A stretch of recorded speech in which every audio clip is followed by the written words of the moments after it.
Oh, hello!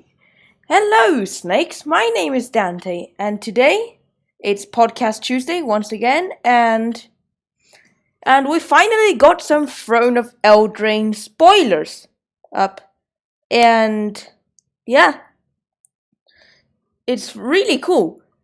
And the new spoilers. So far, I've seen that spoilers would be good, like mainly in Commander, but sometimes in Modern. Even standard, maybe, and sealed. So yeah, we'll be talking about all of 20 cards. They're the best 20 cards so far, in each of those formats, sealed / draft. Well, yeah, Pearlies will only be sealed and 2-head giant sealed. And standard, modern, commander. I don't believe there are cards for legacy in there, but there might be. Who knows? But let's get right through to the 20 cards. Next podcast will be Brawl spoilers. And what I mean by Brawl spoilers is that I'm going to be talking about the spoilers from the Brawl set, because this is just only on 20 cards from the main set, because, well, yeah, first of all, Brawl cards, I'm not going to mention them, because that's a different set in Throne of Eldraine, and the Planeswalker decks are in French currently, and they haven't been spoiled in English yet. So yeah, let's start off with number 20 in this podcast. First up,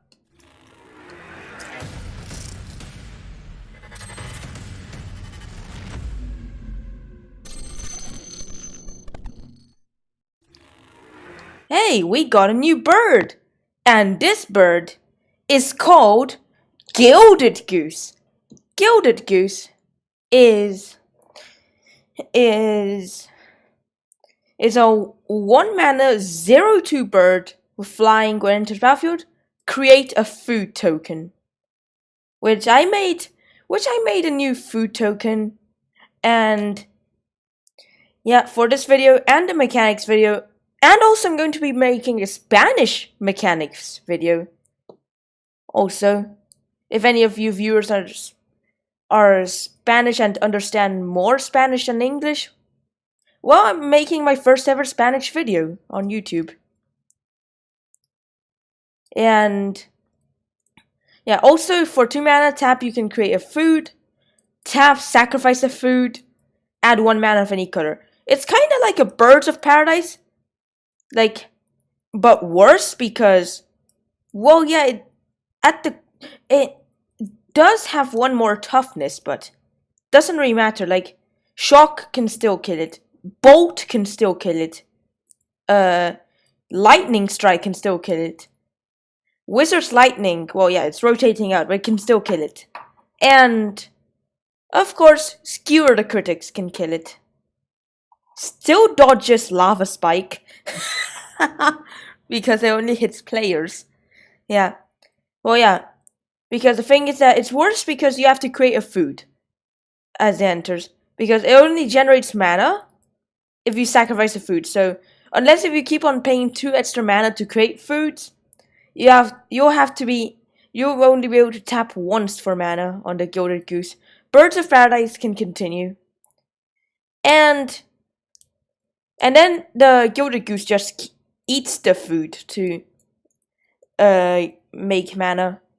And of course, another difference is that food is eatable. Like, I mean, edible, but not the token itself, unless if you're using food, actual food to represent it, which that's something only on Fopter Pi network. But yeah, if you're using food to represent those tokens, well, yeah, they are edible. But in general, they aren't edible, but like edible in the game. So like you can still pay 2 mana, tap, sacrifice, and gain free life if you're in an emergency, or even sacrifice them to other food effects, to other food sacrificing effects.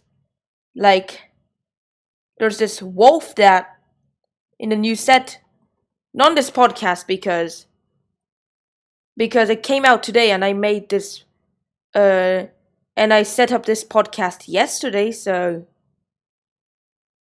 literally what happened is that it was cool, like, because you could sacrifice the food to put a +1/+1 counter on it, gains indestructible, and tap it.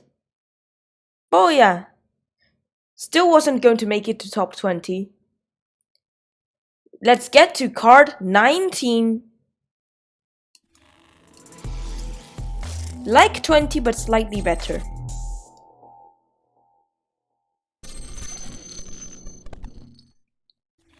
We got Mystical Dispute. Mystical Dispute. It's a new mana leak, I guess so. Extended Quench.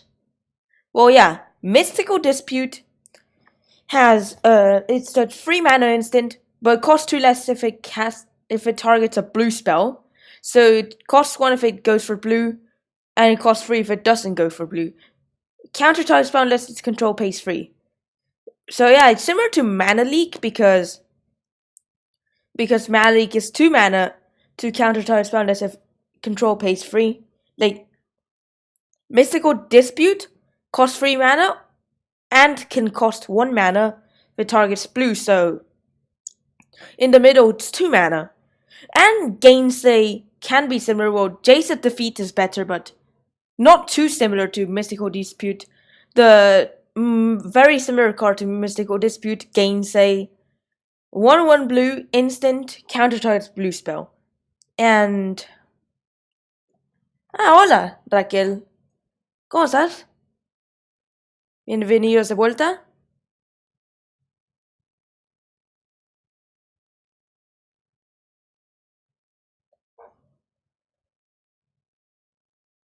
Okay, so yeah. It's really good. Because, like, well, yeah, Gainsay, of course, it's worse than Jace's Defeat. But I was using Gainsay because Gainsay is much more similar to Mystical Dispute. Oh, Mystical Dispute is much more similar to Gainsay than it is to Jace's Defeat. Because if Jace's Defeat targets a Jace, you scry too. But that's not what Mystical Dispute says. Like, if it targets a Jace, because, well, yeah. Because it might have been. Because now it might have actually flashbacked before Jace, or before the Gatewatch even. I don't know, because when the storyline ended at War of the Spark, they're now flashing back, like, making past references, like, they're, like, well, yeah, Throne of Eldraine is something new, but like, of course, we're seeing a return, or Garruk is seeing a return, so, because Garruk, they stopped making Garruk cards because he went mad in 2015, or when he was cursed by the Veil. And when I mean the Veil, the Chain Veil, yes. The one that Liliana wielded? Well, yeah. Also after that, there's also going to be also Pharos set, like probably before Gideon, or even Kithian even. And Zendikar Rising is like Oh, hello, Mohammed. How are you? Welcome back. Oh yeah. Uh, whoa, 6 viewers on YouTube. Wow, remember, if you haven't already, remember to subscribe and like. And if you like and subscribe, well, yeah, if you subscribe, uh, there'll be a really cool effect popping up. And a message will be sent to the chat that's good. And a message will be sent to chat that you subscribed. Oh yeah. Uh, and yeah, did you?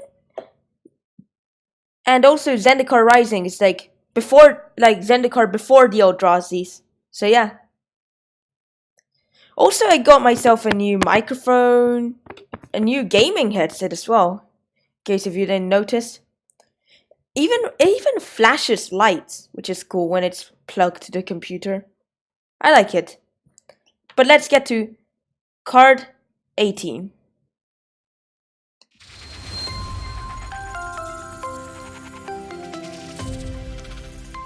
If you predicted that card 18 will have red and blue in it, you are correct. It is Corridor Monitor. Because, well, yeah, Corridor Monitor. It's a 2-mana 1/4 construct artifact, yeah. Artifact creature construct. When enters battlefield, untap target artifact or creature you control. There's a similar card to it, which is Deceiver Exarch, which is 3-mana cleric 1/4 flash. When enters battlefield, choose one. Untap target permanent you control or tap target permanent an opponent controls. This does an infinite combo with Splinter Twin. Splinter Twin is a 4-mana aura enchant creature. Enchanted creature has tap copy itself until end of turn. Gains haste. Oh, hello, Yusra. How are you?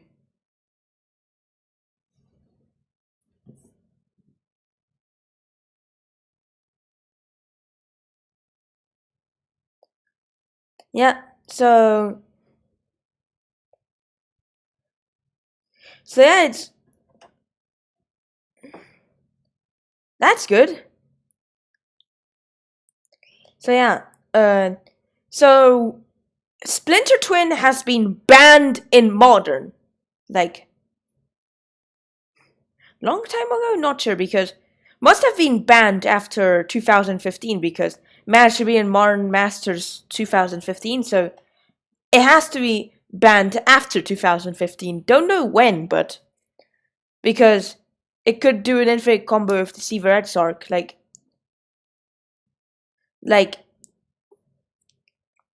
well, the combo, like literally, the combo now is literally for Throne of Eldraine.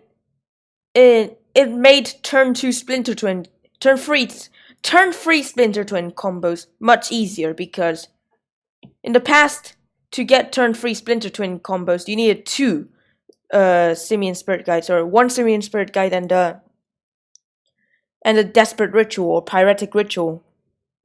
Yeah, and that was for the that was in the past for Deceiver Exarch and this other fairy as well, which is 3 mana, 2/1 with flying and yeah. There's a similar fairy. Well, yeah. There's now you can do it without the Simian Spirit Guide or without the Desperate Ritual. So yeah, turn 1, land, bolt the opponent possibly or do nothing, pass. Turn 2, or because it's only legal in Commander, unless if they unban Splinter Twin, which now with the new Corridor Monitor, they're not going to. If they were going to unban it, now they're not going to unban it, or they'll unban it even less. Like, the chances of Splinter Twin getting unbanned has been lowered. Well, yeah. What happened is that Splinter Twin Well, yeah. Actually, hang on. Uh. So yeah. So repeat that. Okay. Wait. Hang on. Um. Because of course you can, and then because well yeah, in Commander you probably like play Soul Ring on turn 1, like, and like turn 2. Okay, turn 1 Soul Ring, turn 2 Corridor Monitor. You float 1 mana, untap Soul Ring. Whoa! Thanks for subscribing, Miguel Angel Mora Gabaldon. Thanks for subscribing.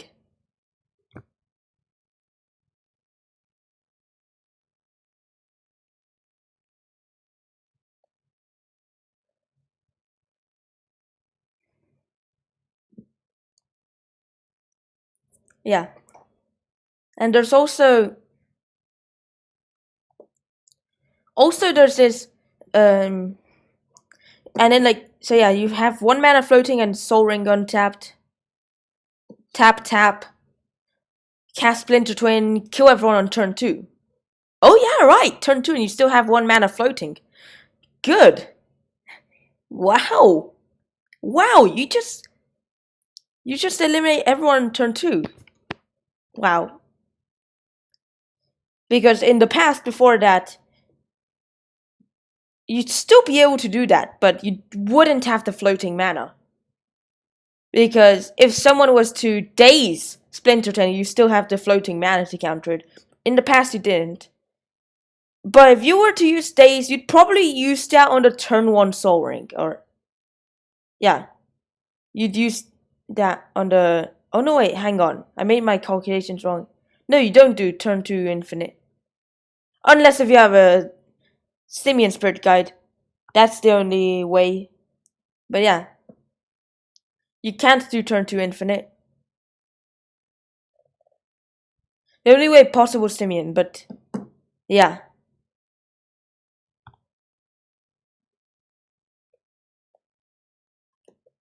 You have to do... But yeah. Well, in Modern, what I was saying... What you could do was like... Because, well, yeah, you can't do it anymore because it's banned, but yeah. Turn 1, yeah.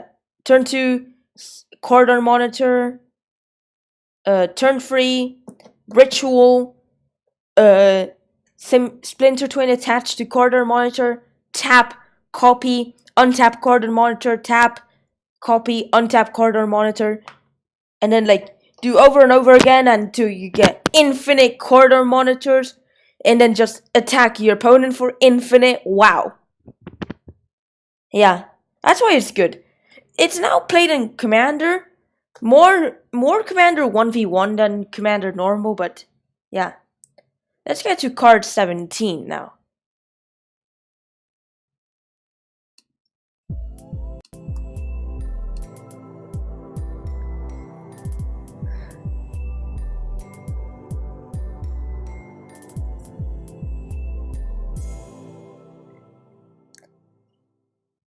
Once upon a time, in a land far, far away, there lived a mine, a tower, and a power plant. Oh!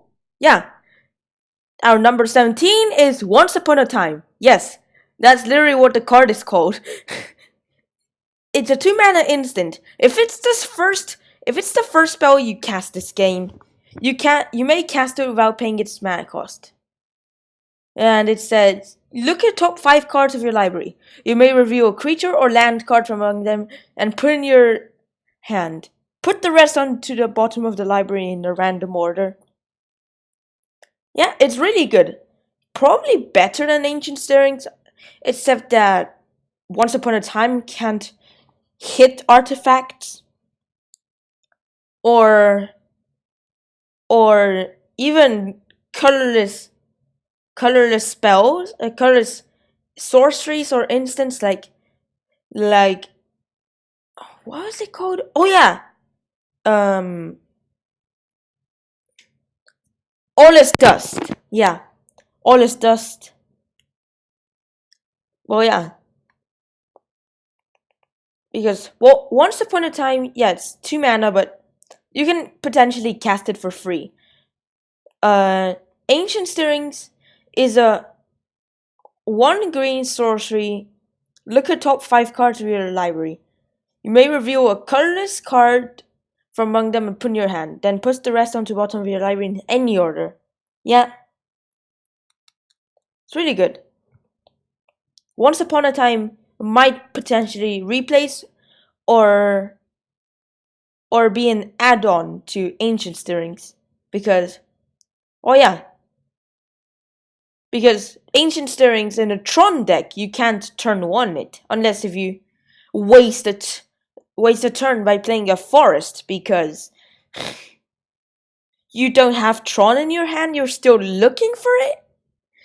And you can even cast Once Upon a Time in your opponent's turn. Really good. Yeah. Because it's an instant. Yeah. So, in case if you didn't know what I meant by mine, tower, and power plant, it's Urzatron. Urzatron was a set of free lands originally printed in Antiquities and then reprinted in 8th edition or 9th edition. What was it? I think it was 8th edition. And literally by themselves they tap for 1 mana, but if the three are there together, they tap for a total of 7 mana. Mines and power plants tap for 2. The tower taps for 3. Wow. The tower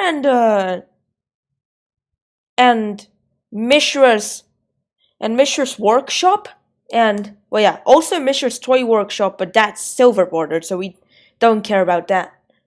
Are the only lands that tap for 3 mana. No, wait. Lotus Field and Lotus Veil also tap for 3 mana. Forgot about those two. Oh yeah. There are few lands that tap for 3 mana. Like, mainly they tap for 1, sometimes 2, rarely 3, but if they tap for 3, they usually come at a cost. Like, tap for 3, well, the mine, to tap for 3, you need tower, mine, and power plant, which is called Urzatron. There are different Trons. The only Tron that's played is the Urzatron. But there is Caldertron, which is from the Mirrodin block, which is a Sword of Calder, Shield of Calder, and Helm of Calder. And then they made Empiretron in M12, which was like the Throne of Empires, Scepter of Empires, and what was the 4th one? What was the 3rd one? I mean, and what was the 3rd one again?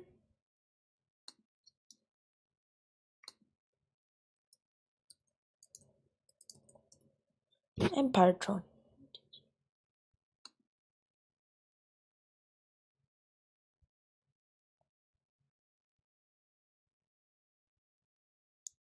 Oh, Crown of Empires.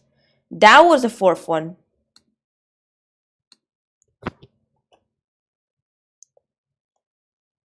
But the thing is, is that the Caldertron, the only Tron piece that matters, not really that matters, that is effective is I think it was the Helm, because then it creates, because when it has an activated ability which can create Cauldra and then attach all the 3 to it. Well, yeah. But like, Urzatron and Empiretron, they all do something if you Tronned them. Well, yeah. Let's get to card 16.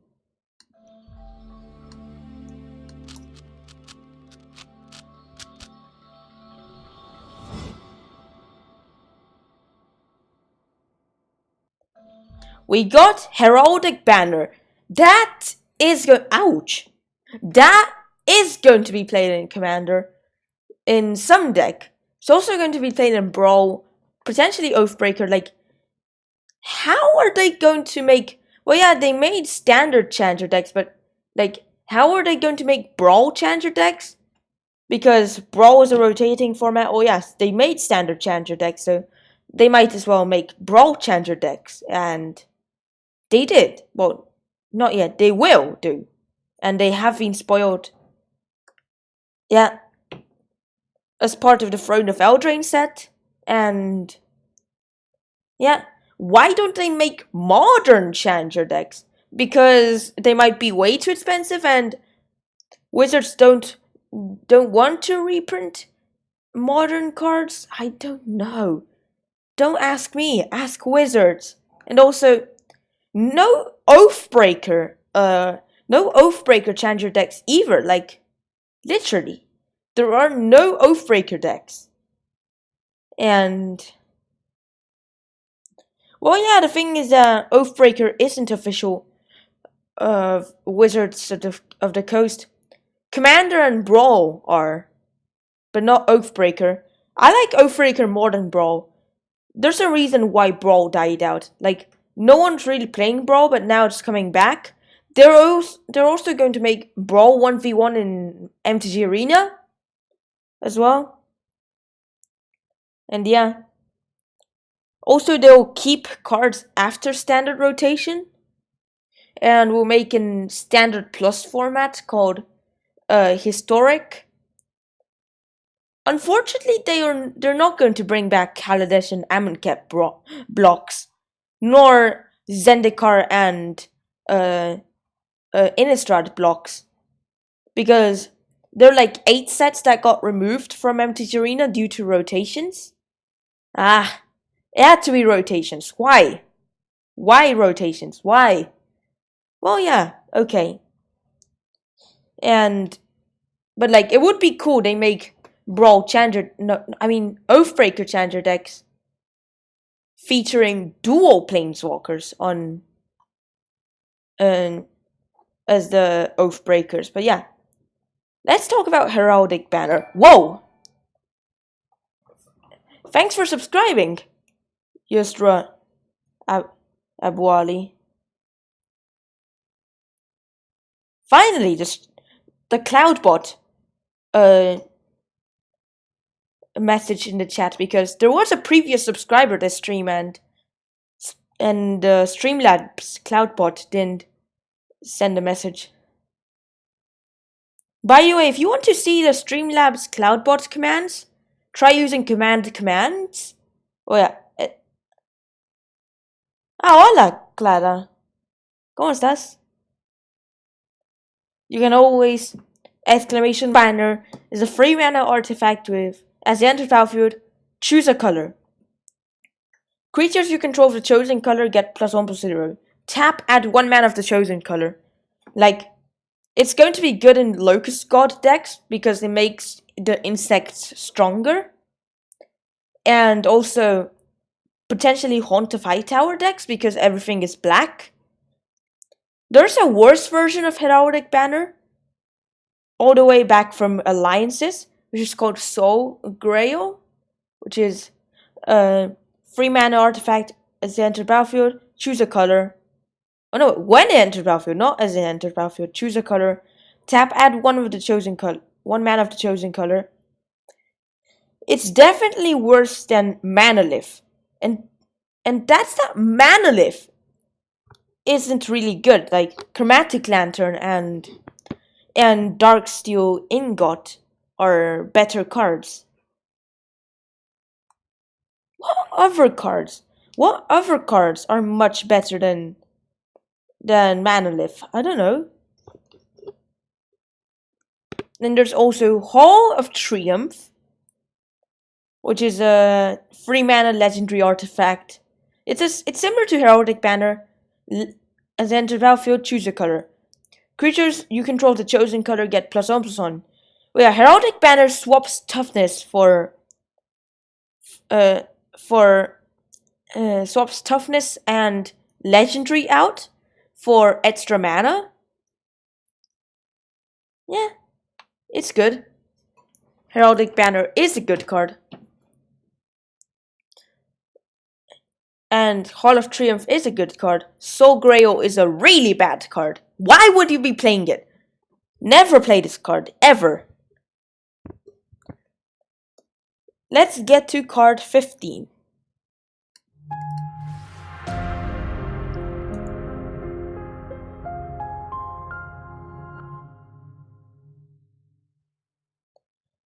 And if you guessed that the next card will be featuring red and blue, you were wrong. It's actually an artifact. Yeah, and yeah, this artifact is Golden Egg. 2 mana artifact, food. When enters the battlefield, draw a card. 1 mana tap, sacrifice, add 1 mana of any color. 2 mana tap, sacrifice, you gain free life. So it's kinda like a Guild Globe, but different. It has the food effect, and when it enters, you draw a card, and you can pay mana and sacrifice it to add mana, like a Chromatic Star. Like, literally, it's like Chromatic Star, but you pay 1 more, so that it can draw a card as soon as it enters battlefield, gains the food subtype, and has the ability to 2 mana tap, sacrifice, you gain free life. Yeah, and yes, it does work with Gilded Goose. Too bad Golden Egg isn't a tribal artifact. Like, it would be good, like, tribal artifact, egg food. Wow, that would be a really good thing. They made it a tribal, but why would they bring back tribal in Throne of Eldraine? Like, literally, tribal was future sighted in Future Sight, of course, yeah, as part of Bound in Silence. Was it called? Like it was a rebel aura, which was like Luminous Bonds, but it was a rebel. And yeah, what was it called again? I think it was Bound in Silence, and then got made into Lorwyn, and then brought back in Zendikar block, as in the first Zendikar block, because there was 2 Zendikar blocks and 2 Innistrad blocks. There's going to be a 3rd Zendikar block, but potentially there might be only 1 set there, because in the past there were 3 sets in each block. Then and then they changed it in Battle for Zendikar to have 2 sets per block. Well, yeah, the thing is that Khans of Tarkir block Khans of Tarkir block was like Khans of Tarkir, then Fater Forge, then Magic Origins, then they made Dragons of Tarkir, and then they made Battle for Zendikar. Like, Battle for Zendikar, yeah, and Innistrad, Kaladesh, Amonkhet, Itzalan. Dominaria had 1 set only because it was like special for the anniversary. Bringing back core sets was also special for the anniversary. Not just any anniversary, the 25th anniversary. They didn't do anything for the 26th, but yeah, they did for the 25th, and then they also brought back 3 set blocks, and they also bring back Ravnica. I meant Guilds of Ravnica was a block, and the first set in the block, and then there's a core set, like as the preview goes, Eldraine's not going to be part of a 3-set block. It's going to be just one set. There's going to be a Pharaoh set. There's another set as well. Then M21 and Zendikar Rising. Yeah. Well, Chromatic Star and yeah, also Chromatic Sphere. The reason why it's similar to Golden Egg is that it's a 1-mana artifact, 1 mana, tap, sacrifice, add 1 mana of any card to your mana pool. When it dies, draw a card. Golden Egg is also similar to Guild Globe, but more similar to Chromatic Star because of the 1 tap sack. Guild Globe is similar to Terrarion, but because Guild Globe. The thing is that what Guild Globe does is that at the cost of 1 extra mana and having to split the 2 colors. Well, it's not really a cost. Well, yeah, at the cost of 1 extra mana, it draws a card when it enters, not when it dies. And instead of having to add 2 mana of any one color, it adds 2 mana of 2 different colors. Yeah. That's Guild Globe, and also that's Golden Egg. Let's get to card 14. Just simply 14.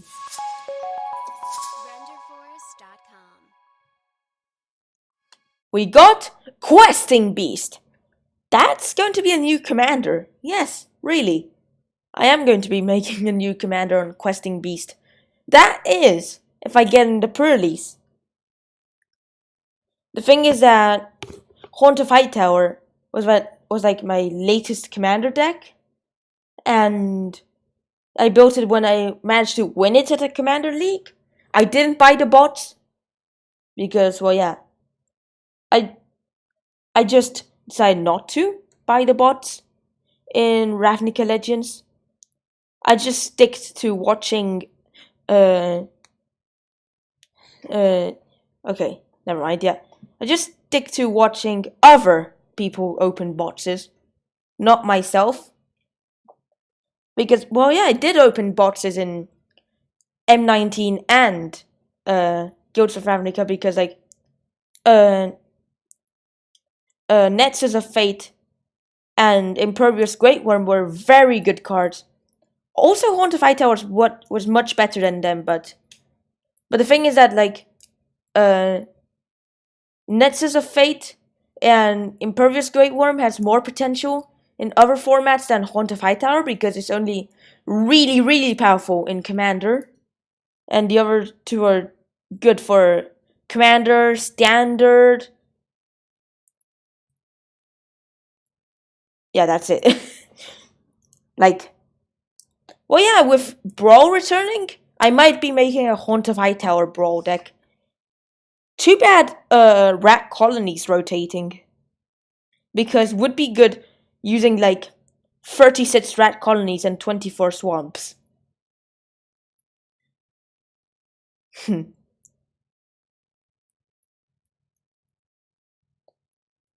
yeah, let's get to Questing Beast. 4 mana, 4/4 Legendary Beast. Vigilant. Oh, yeah, that's on average, by the way.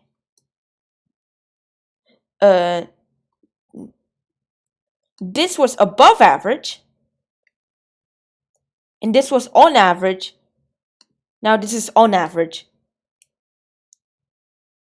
Currently, the creatures we spoiled so far were on average or above average. Well, yeah. 4/4 Vigilance, Death Touch, Haste. Can't be blocked by creatures with power 2 or less. Which, by the way, many creatures have this ability. Why is it not a keyword? Can someone explain to me why Wizards never makes it into a keyword? Combat damage read out by creatures you control can't be prevented. Wow. So yeah, denies fogs as well. This stuff. Whenever Questing Beast deals combat damage to an opponent, it deals that much damage to target Planeswalker that player controls. Really good because... Hello, MLS. How are you?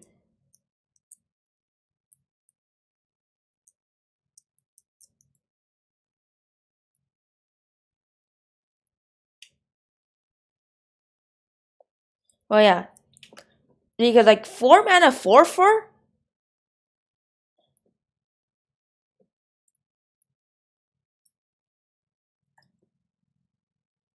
Ah, hola, Mónica.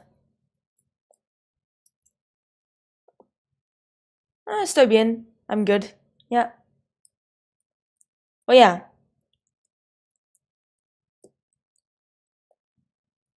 Oh yeah. Well, questing beast like 4 mana 4/4 green with haste. Wow, really good. Vigilance as well. Even better. Wow. Like it can attack immediately with no problem, and like death touch as well. Wow. They block it, the creature dies. Wow. Can't be blocked by creatures power 2 or less. Hard to jump block. Wow. Yeah, the only way it survives a block, uh, it survives being blocked, is if a free power creature blocks it. Combat damage that will be dealt by creatures you control can't be prevented. Wow. Denies fog effects. And now, like, questing beast, why would it attack a planeswalker when hitting an opponent would deal damage to one of their planeswalkers? Wow. That's unless if that player has the Wanderer. That's the different case. Well, because, like, of course, it will only be able to hit the Wanderer. But if you want to attack other planeswalkers while the Wanderer's there, well, yeah, you just have to attack the planeswalker. But if you want to attack the Wanderer or directly attack the opponent, and you'll do damage to the Wanderer. Wow. It would be good to give. Too bad it doesn't have lifelink because it would be like gaining 8 life per combat. Wow. Let's get to card 13.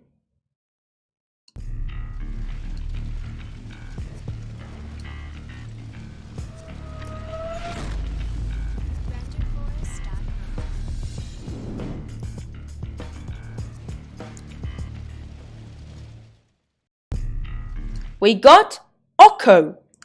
Ocko is a new planeswalker, really, yes. 3 mana, 4 loyalty, legendary planeswalker, Ocko. That's above average. When I say above average or on average or below average on creatures or planeswalkers, it's power slash toughness or loyalty versus mana cost. If like oh that's good. Está bien. Oh yeah, like literally like for example, to be on average, a creature to be on average, its totem power and toughness has to be double the mana cost. Like for example, 1/1 for 1 mana is on average. But if it's below double mana cost, then it's below average. If it's above double mana cost, it's above average. Planeswalkers, if the loyalty is same to the mana cost, it's on average. Greater, above average. Lesser, below average. Well, Ocko, because yeah, Ocko +2 creates a food. Like in the set, it's like the worst planeswalker in the set. That is excluding the planeswalker deck planeswalkers because they are currently in French. But well, yeah. So far, they might spoil more planeswalkers. Who knows? There might be rare planeswalkers, even uncommon planeswalkers. Because of War of the Sparks, uncommon and rare planeswalkers. And they might feature more planeswalkers in each set because M20, instead of having like the usual 5, there was 8. No, 7, I mean, because they made a rare Chandra and an uncommon Chandra. When they spoiled rare, mythic, and uncommon Chandra, we all thought there's going to be 15 Planeswalkers in the set. Wow! Nope. I mean, wait, hang on. Yeah, 15 Planeswalkers in the set. Wow! But no, that was not the case. Why, Wizards? Why? It had to be only Chandra. Why not anything else? Like, would be cool getting more Muyanlings. And and also more Ajanis even. Yeah.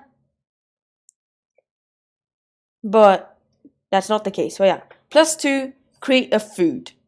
+1, target artifact or creature permanently loses all abilities and becomes a free elk. And yeah. It doesn't even say on turn of turn, so unless if it's an error and they will errata it, it's permanently. Like you can literally turn anything into a free elk.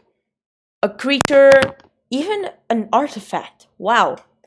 Turning Nefdisk into a free elk be like, you're not going to blow it up, aren't you? But yeah. -5. It's change control of target artifact or creature you control and target creature and opponent controls with power 3 or less. The ultimate is really bad. Like, you never do it. It's only good for the +1, which is to turn stuff into into free elks, turning artifacts and creatures into elks. Wow. Also, what's good is that you can even gracias, thanks. Well, yeah. Also, you can also exchange control your useless artifacts or creatures. Like, you can exchange the food tokens that +2 would make for weak creatures, like creature power 3 or less. Doesn't necessarily have to be weak creatures. Like, they might be powerful but with a low toughness, or I mean low power. Like, what if what's your it's changing, like you're exchanging a food for Atla Palani? And yeah, that's in Commander, yeah. Because, well, yeah, Atla Palani is very good because, well, yeah, Atla Palani can literally lay eggs. Wait, what? How does Atla Palani exactly lay eggs? Well, yeah. But then when the eggs die, you just reveal cards from the top until it reveals a creature, and then put the creature onto the battlefield, then put the rest onto the bottom of a random order. Let's get to card 12. Yep.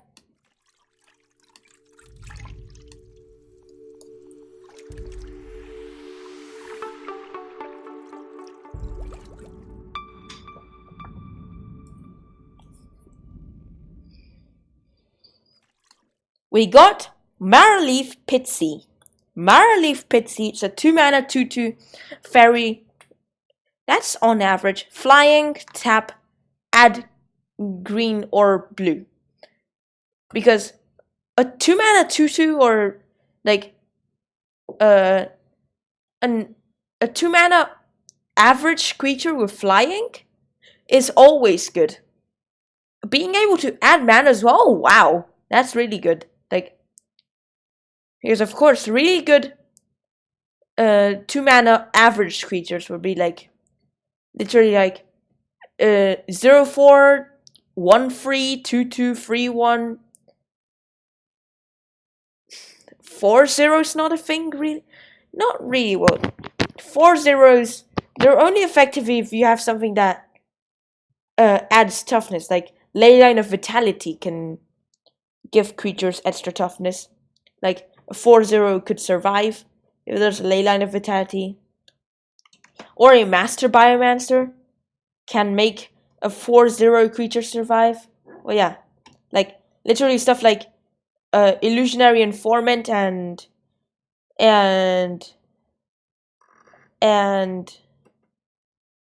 Supreme Phantom and yeah, and also and even Glintnest Crane, stuff like that, or on average flying creatures which are really powerful, like Illusionary Informant is really powerful for Conspiracy Draft, which unless if you like hosting Conspiracy Drafts, they're rarely a thing anymore, but yeah. Let's get to card 11. Yeah, that's good for stuff like Sealed Draft or even Commander. Ocko is good for Commander. Good for Commander. Good for Modern? Yeah. Commander. Modern. Commander. Hopefully Splinter Twin gets unbanned. Please, unban it.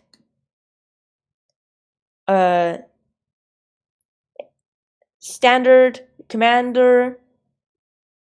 Hopefully Modern. And might not reach Modern. I'm not sure. Could be. Could reach Modern. Playable in Standard. Playable in Commander. Let's get to card 11.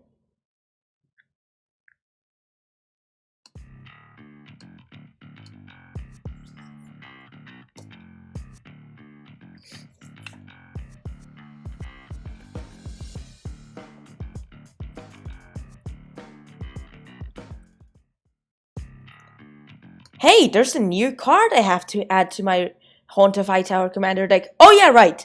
That card is called Ranko, Master of Pranks. Ranko is a 4-mana free legendary fairy rogue. That's below average. First one in the podcast, actually. Flying Haste. Wow, black creature of haste? Wow. That's good. When it deals combat damage to a player, choose any number. Each player discards a card, each player loses 1 life and draws a card, and each player sacrifices a creature. It's really good. Like, it's played in the Haunt of Hightower. It's going to be played in Haunt of Hightower decks because Haunt of Hightower is a 6-mana free legendary vampire with flying lifelink. When it attacks, defending player discards a card. Whenever a card is put into an opponent's graveyard from anywhere, put +1/+1 counter on the Haunt of Hightower. Like, Ranko would be good to support that strategy because when it hits the opponent, you can just choose the option to have each player discard a card or each player sacrifice a creature. And in Commander, that will boost, even Brawl, it will boost Haunt of Hightower a lot because of the counters, because of the cards getting to graveyard. We'll put counters on the Haunt of Hightower. Yeah, be really good. Yeah. It's really good. Let's get to card 10. Well, yeah, the thing is that with Ranko, you have to discard cards or sacrifice creatures. Or even if you need to have each player lose 1 life and draw a card, well, your opponents will be doing the same. Yeah. Let's get to card 10.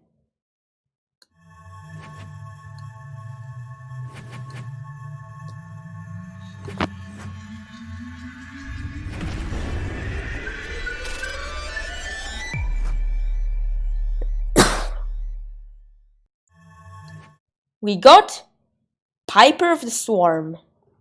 It's a really good card. It's a really good card for Commander. Too bad it's not going to be played in Brawl because Rat Colony's rotating due to Throne of Eldraine appearing. But yeah. Piper of the Swarm is a 2-mana 1/3 human warlock. Hey, that's a new creature type. Guess what? They're introducing 3 new creature types. Noble, Warlock, and Mouse. Yes, they are making Mouse creature type. Okay. Rats to control have Menace. 2 mana tap, create a 1/1 rat. 4 mana tap, sacrifice 3 rats, steal a creature. Wow, it's really good. Like, good to pair with Ogre Slumlord, or just relentless rats, or rat colonies in general, or just rats. It doesn't pair with Enchanted Carriage. No, they don't pair. Enchanted Carriage is a 5 mana 4/4 artifact vehicle with, once it's battlefield, create 2 1/1 mouse. 2 1/1 mice. Mouse, not rat! There's a big difference now in Magic the Gathering. Throne of Eldraine is now making rats and mice different. And has Kutu. So yeah, Enchanted Carriage it doesn't pair with Piper of the Swarm because of the mouse creature type. I wish it created rats because it will make a pair with Piper of the Swarm, but no, they don't. If you get Piper of the Swarm and also Enchanted Carriage in the same sealed pool, don't add them together. Well, yeah, you might add them together if that's your choice, but if that's your only choice, but they don't pair. They don't pair. Remember that now. Yeah. A common mistake. Well, because, well, yeah, hopefully, since you watched this podcast, well, since you're watching this podcast, well, the common mistake won't happen. Hopefully, there won't be a common mistake. It's Piper of the Swarm plus Enchanted Carriage. That's not a thing.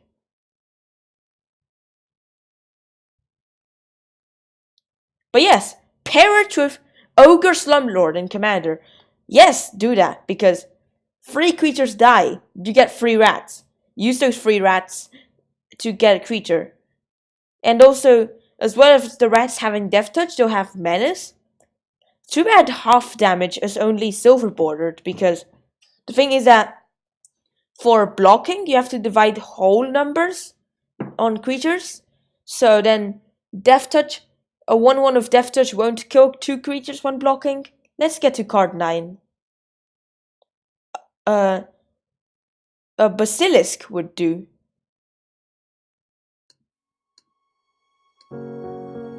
Simply 9. We got Midnight Clock. Midnight Clock, first look, really cool. Second look, wow, it's actually really good. Like, much better. Oh, hello, Cynthia. How are you? So yeah, it's much better because until now, I didn't realize it taps for mana. It taps for mana as well, which is much better. So 3 mana artifact, tap, add blue. 3 mana, put an hour counter on Midnight Clock. At the beginning of each upkeep, put an hour counter on Midnight Clock. It would be really good in Commander. Might be for Brawl, but the thing is that Locust God's not a thing in Brawl anymore because, well, yeah. Because now, currently right now, Locust God is rotated out. It used to be a thing in Brawl, but not anymore. Yeah, and when the 12th hour counter is put on Midnight Clock, shuffle your hand and graveyard to your library, then draw 7 cards. It's our Midnight Clock.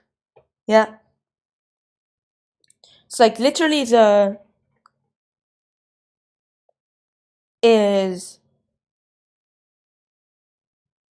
kind of like a one-sided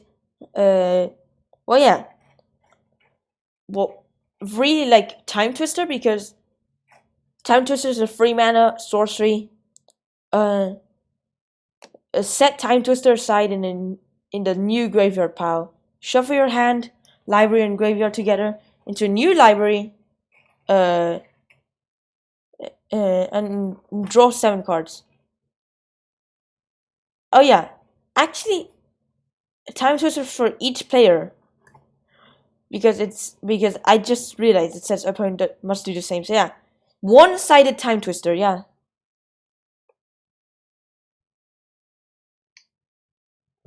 Oh. Thanks a lot. Wow.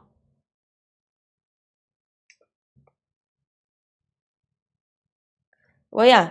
Like time twisters well yeah. Midnight Clock is a mana rock and it can be like a one-sided time twister but much slower. Like literally 3 rounds of turns in Commander or 4 rounds of turns could potentially make Midnight Clock hit 12 hour, but you can always accelerate it by paying 3 mana. You can even use the mana on itself, like tap to add the mana and then use that blue to oh, thanks for subscribing, Cynthia.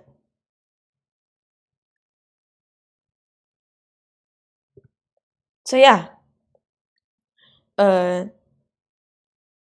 Well, and like you can always accelerate it, like you can tap add the mana and like literally use that mana and 2 extra mana to put an hour counter on the Midnight Clock. And yeah, it's going to be really good for Locust God decks because it's like a wheel.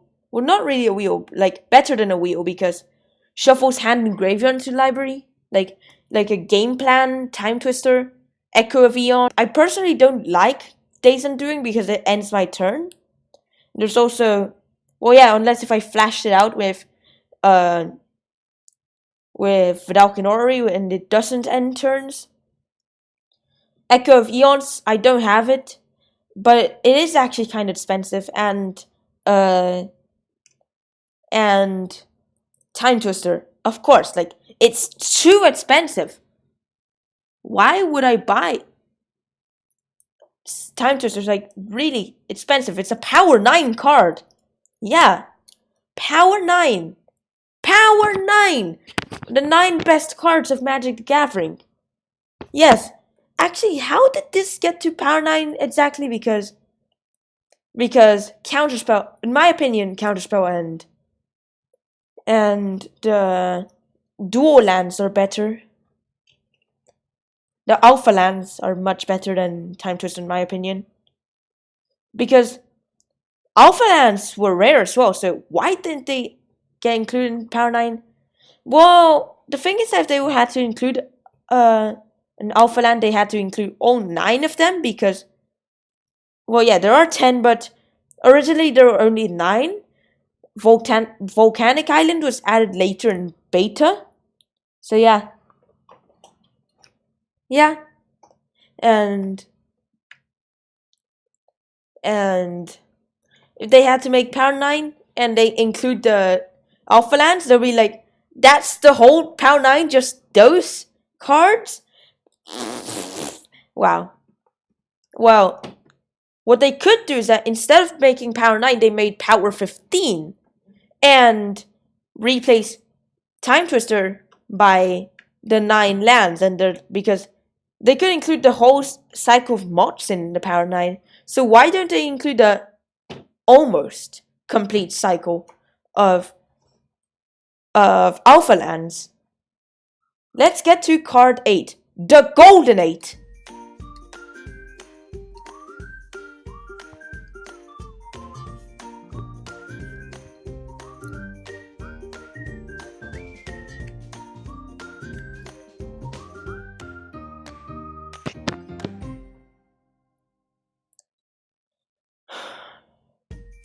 We got Murderous Rider.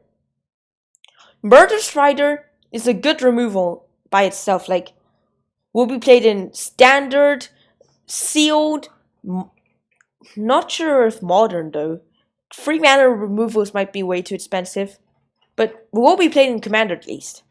He's like, Murderous Rider's a 3 mana, 2/3 Zombie Knight. That's below average. Yeah. But has an adventure attached to it, which which, in case if you don't know what adventures are, watch my new mechanics video on Throne of Eldraine. Yeah. Also, I'll be making a Spanish new mechanics video as well. But yeah. So yeah. Swift Hands, 3 mana, instant adventure. Destroy target creature or planeswalker. You lose 2 life. So it's like the Ruinous Path for Hero's Downfall. But the thing is that you have to lose 2 life. And unlike Ruinous Path, it's an instant and you can't unearth. I mean awaken. But it's like Hero's Downfall, but you lose 2 life. But then you can later on recast it. Well, like, because if you send it on the adventure, you can then pay 3 mana, cast a 2/3 zombie knight with lifelink. When it dies, put onto the bottom of its owner's library. So sí, voy a hacer un video nuevo de mecánicas en español. Yes, like literally I usually do only in English, but I did in English and I will do also in Spanish soon. But yeah. Gracias. Thanks. Well, yeah. I want to include Hero's Downfall, but because I had to include never/return, Hero's Downfall didn't fit. Unless if I really try to fit it. Well, yeah. Never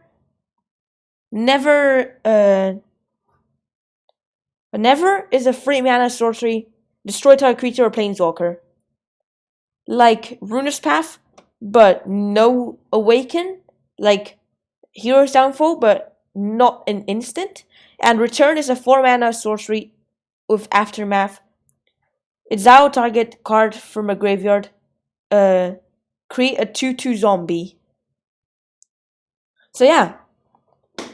Because it's much more similar to Never/Return than to Hero's Downfall and Ruinous Path, because Never/Return, you can later on cast Return, and it creates a 2/2 zombie. Oh, and it's always a card from a graveyard as an extra effect. So it's kind of like the Murderous Rider, which you then cast it from exile while it's doing its adventure, but you pay 3 mana for a 2/3 lifelink. No exiling cards from graveyards. Also, even when Murderous Rider... Oh, hello, Coffer. How are you? Also, when Murderous Rider dies, you can later on, like, cast it because it's going to go to the bottom. Like, if somehow you eventually draw your final card and it's Murderous Rider, or you're going to fetch or shuffle your library or something, it will get shuffled and you'll be able to recast it later on, hopefully. Hopefully. Not saying it's going to happen, but hopefully it will. Let's get to card 7. Simply 7.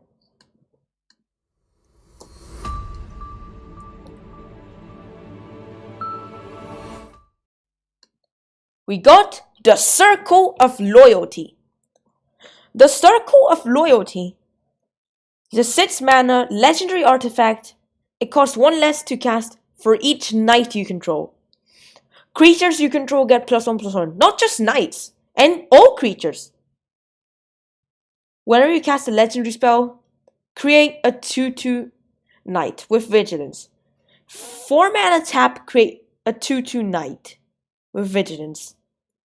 Really good. It's a knight machine and makes creatures stronger. It can even cost 2 mana, even. Wow. Yeah, even because 2 is even. But yeah. Also,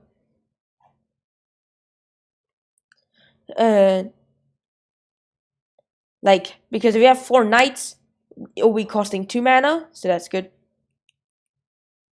Too bad History of Banania is rotating, so a potential replacement for History of Benalia is the Circle of Loyalty because, well, yeah, creates knights and makes creatures stronger.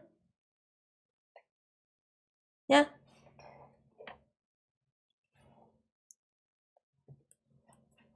And it's also really good with legendaries. Like, you can make a legendary commander deck with Sisay or Kefis. Oh yeah. Sisay is like when I say Sisay, it's the new Sisay, which goes really well with legends. But I have a Legends commander which used Progenitus, but I swapped it to Child of Alara, but I swapped it back to Progenitus, and now it's Jodar.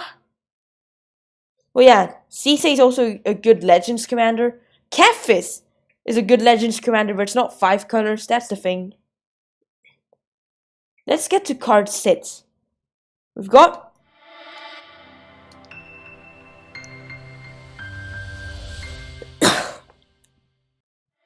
a new Garruk.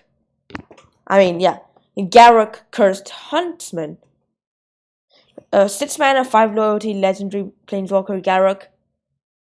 That's below average, but 0. Create 2/2/2 wolves. Wolves with when it dies, put loyalty counter on each Garruk you control. First, when I saw this, I was like,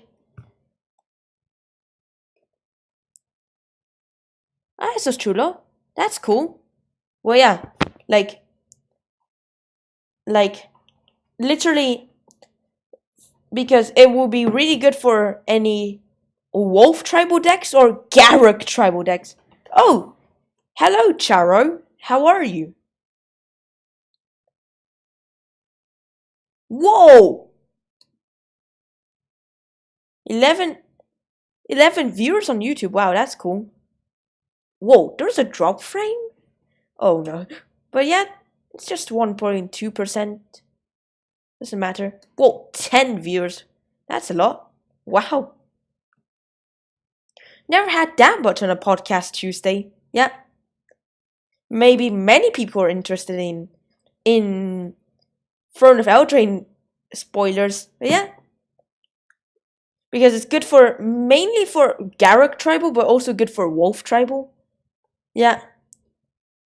And like a -3, destroy target creature, draw card, which is a good removal effect. -6, you get an emblem of creatures you control get +3/+3 and have trample. So -6 is a permanent overrun. But the thing is that it has no plus effect. So you go like, how does it reach 6? 2 ways. Proliferation. Actually 3 ways. Proliferation, doubling season, or Garruk's Wolves. Garruk's 0 effect can give it loyalty by creating wolves, which is yes, thanks a lot. Well, yeah. Also,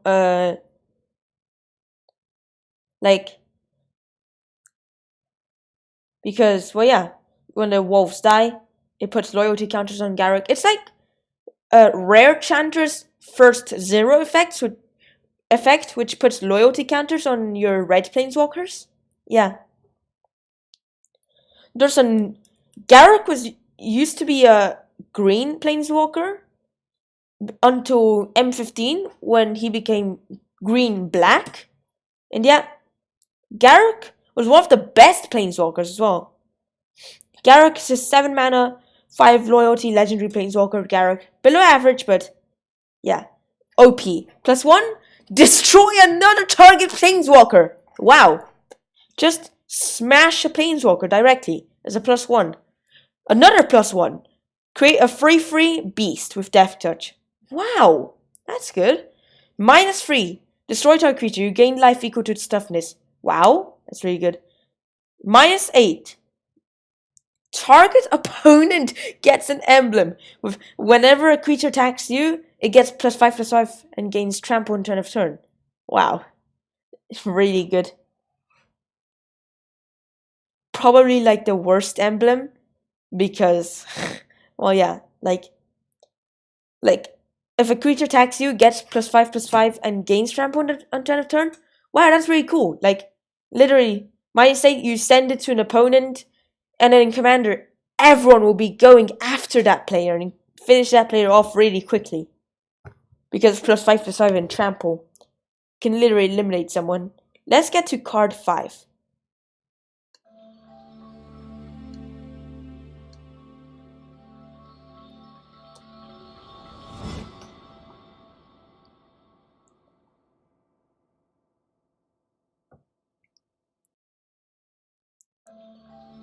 I've always wondered if this card will be part of a cycle. Wait! Whoa! So yeah, number 5 is Witch's Cottage. Yep. Basic land type lands are back. Like, well, of course, shock clans were in standard, but like, those were reprints, but now they're making more. Well, at least one more land with a basic. Ah, gracias. Thanks a lot. Yeah, well, they're making cards like like non-basic swamps, non-basic swamps. It only spoiled a non-basic swamp. There might be one for each type. Like, Witch's Cottage is a land swamp with enters battlefield tapped unless you control 3 or more other swamps. Once enters battlefield untapped, you may put a creature card from your graveyard on top of your library. It's like Mortuary Mire. Mortuary Mire enters tapped. Once enters battlefield, you may put a creature from your graveyard on top of your library. Tap, add black. No! That does not interact with the Amulet of Vigor, because Amulet of Vigor still makes the permanents enter tapped, but then untaps them as part of a trigger effect. Well, yeah. Good thing about Witch's Cottage. It's like Mortuary Mire, but it's fetchable, first of all. Can enter untapped. Disadvantages. It has to enter untapped to do its effect. Well, what's the rest of the cycle? Insert card name here. Land. Basic land type. Yeah. Insert card name here. Enter battlefield unless you control 3 or more other basic land types. When insert card name here enters battlefield untapped, may put target card type from your graveyard on top of your library. So if they make blue, they might make for instant, red, sorcery, green, enchantment, white, artifact? Possibly. Don't ask me, ask Wizards if that's going to be a thing. But, like, we're not sure if it's going to be a cycle. And if it's a cycle, if it is going to be those types. So far, only seen, but like, it might be something like Dried Arbor or Murmuring Bosk, which they weren't part of a cycle, and they're just like lands with a basic land type. But like, it's sort of like, the thing is that like, they might make a Dried Arbor cycle in the future because it was future sighted, and they might. But the thing is that Murmuring Bosk, well, yeah, it was part of a cycle in Lore 1, but not really, because the thing is that it was the only land with a basic land type in its cycle. Murmuring Bosk was a forest. The other lands could only tap for 2 mana. Two colors, I meant. Well, there was one for elementals, but taps for any color. Only if it cast elemental or taps for 1 mana. Yeah. Kind of like a Cavern of Souls, but worse. Or even like a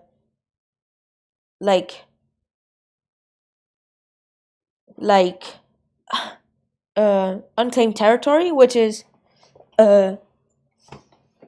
which is much better than that elemental thing. There's also another cycle, but it was like one color, was like the same thing, like tribal check lands.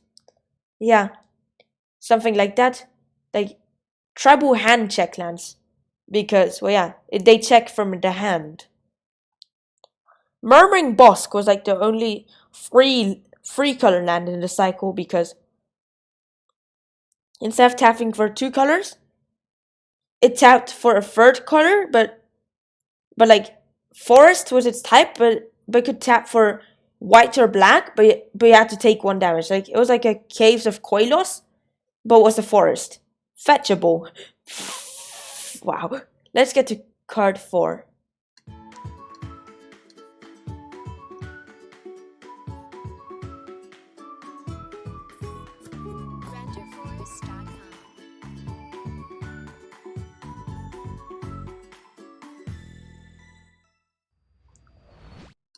We got All That Glitters. Well, All That Glitters is like it's going to be played in it's going to be played in Commander and potentially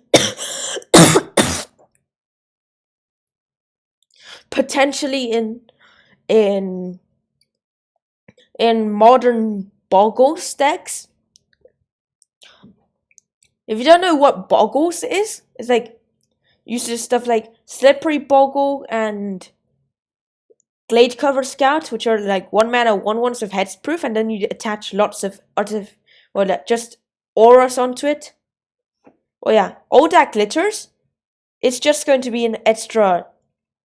It's just going to be an extra ethereal armor, more expensive than in mana than ethereal armor, and doesn't give first strike. It also counts for artifacts, but modern doesn't really matter. It's just worse than ethereal armor in modern. In Commander, it might make a difference. Yeah.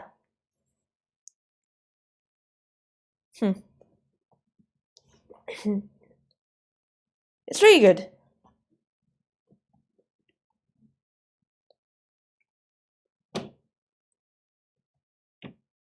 I don't know. But yeah. Let's get to card 3.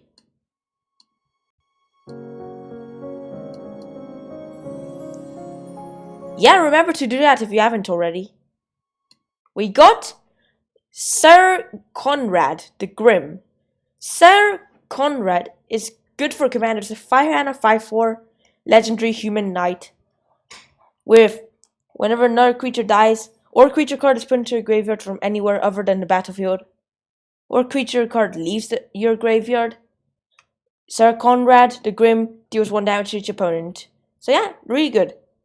Another creatures you control die, or like you mill or discard creatures. Wow. Or even if you bring back creatures from the graveyard to somewhere, that deals 1 damage to each opponent. Like, really good in Commander. Like, you shoot people for your creatures dying, or your creatures getting milled or discarded, or even processed, and also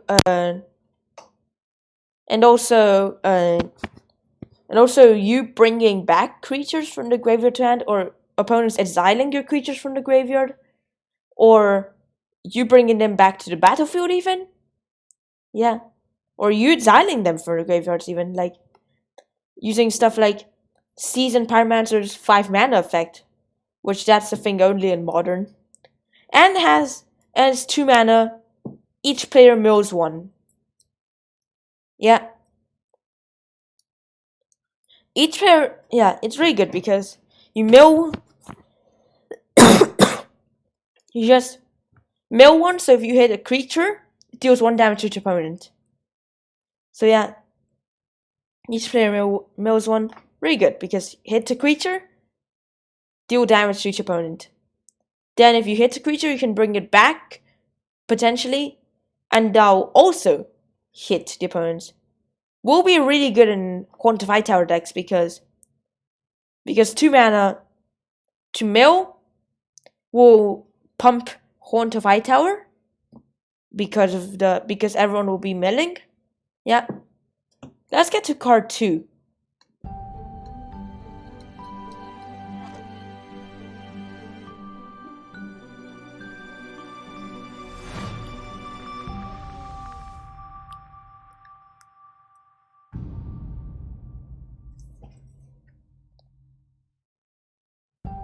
We got Doom Foretold.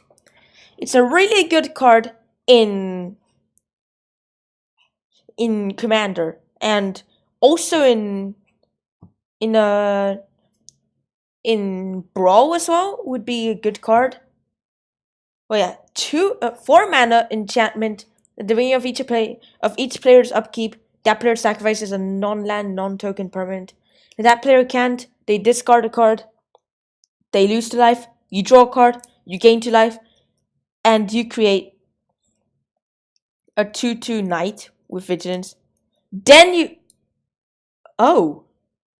sacrifice Doom Foretold. Well, yeah. Still,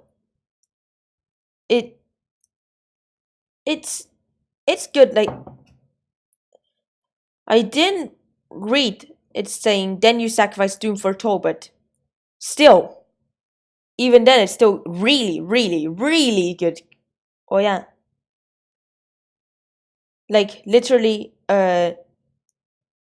like your opponents would have sacrificed everything, and you would have and then you would have gotten a knight, and that's your card even. Oh, I use Keynote. I use Keynote to make those podcast presentations. I've managed to switch to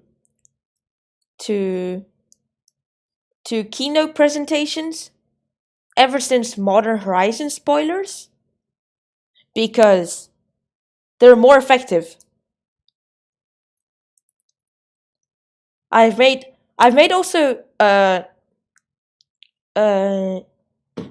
slide change effects in my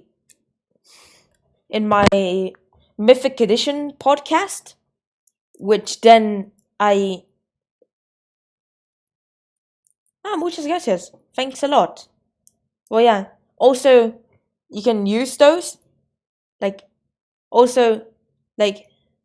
for the Mythic Edition podcast, which was 1 week before podcast anniversary. Which, well, yeah.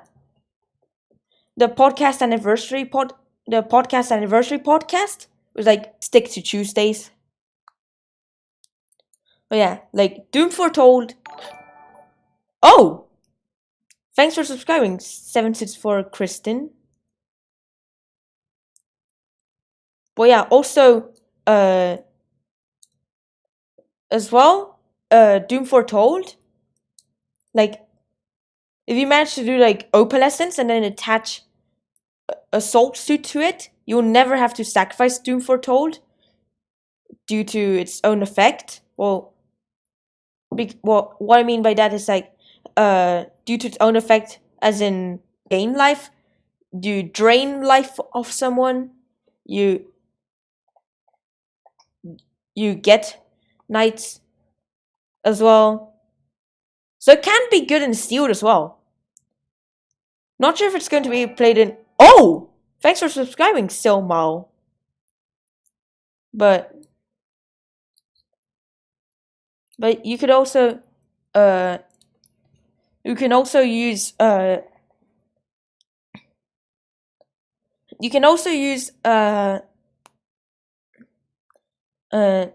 it could be played in standard as some sort of removal board wipe effect, which then turns into creature life gain and card draw. Who knows? But let's get to our final card in this podcast. Number 1, we've got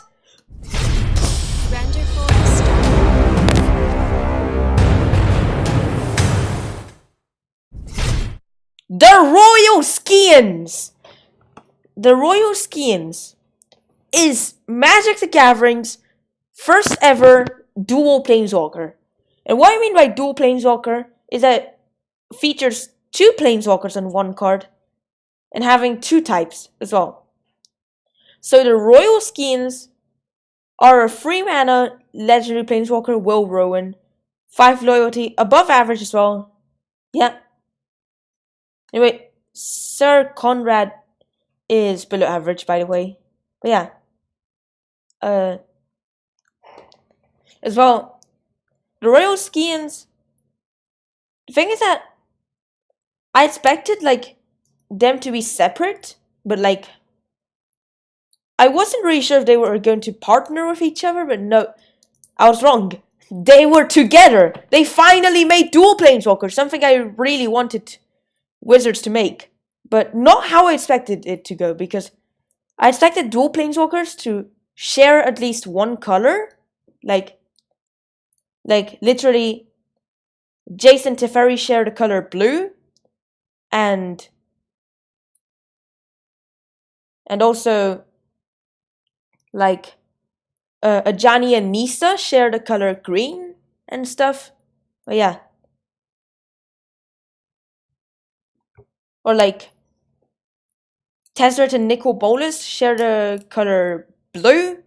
But well, yeah, of course. But dual Planeswalkers will be different. But the thing is that Will and Rowan, they both have the same spark because they're both twins. Yeah. They're twin Planeswalkers. Well, yes, Nicol Bolas and Ugin are twin Planeswalkers, but the thing is that they just hated each other.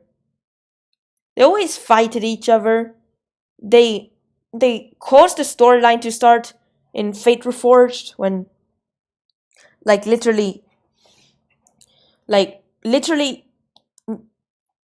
there's like the first showdown, which is like Ugin versus Nicol Bolas. And yeah, Nicol Bolas drank Ugin, caused the dragons to go extinct on Tarkir. But then the thing is that Sarkhan stumbled upon Ugin's bones. So when he stumbled upon it, he traveled back in time to the first showdown, saved all the dragons, tried to save Ugin, but Ugin still died. And in the Croods of Fate, yeah. But like after that, then like Ugin, at least he still was a Planeswalker. He became the Spirit Dragon after that, and yeah, that's the storyline which ended in LevelUp with Ugin trapping Nicol Bolas in the prison realm. So yeah. So what Nicol Bolas done to Ugin, he did it back to Nicol Bolas potentially, I say, but I'm not sure. But yeah, let's get to the Royal Scions. 3 mana, 5 loyalty, Legendary Planeswalker, Rowan, +1 loot, +1 Thunderstrike, including trample. Yeah. -8, draw 4 cards, then Spiraling Embers. Yeah, literally that. It's really good, especially for Locust God. Also, it's really good because like it's above average. Like +1 you loot, which is good. Well, yeah, Dak Phalan can do better than that. Double loot, +1 a Sure Strike, which a Thunder Strike, which also gives trample, and -8 draws 4 cards and Spiraling Embers. Wow, the card draw is good. Well, 4 cards in a Locust God deck isn't that much, but Spiraling Embers is what matters. Really powerful. So yeah, so the Royal Scions were just both were like literally Will and Rowan, Will Kenrith and Rowan Kenrith, twin planeswalkers, which they both appeared in Battle Bond. Which, what? I don't remember what was the plane Battle Bond or literally Valor's Reach was in, but like it wasn't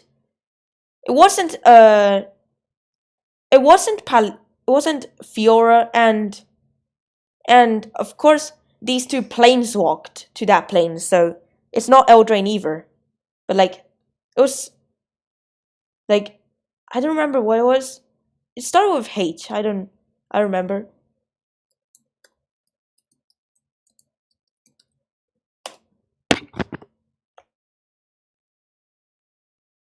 Oh no, wait, actually never mind. It started with K. It was like Kylem. Yeah, never mind. I don't know how I remembered it starting with H when it actually started with K. Never mind. It started with K. It's Kylem. Yeah. Well, yeah.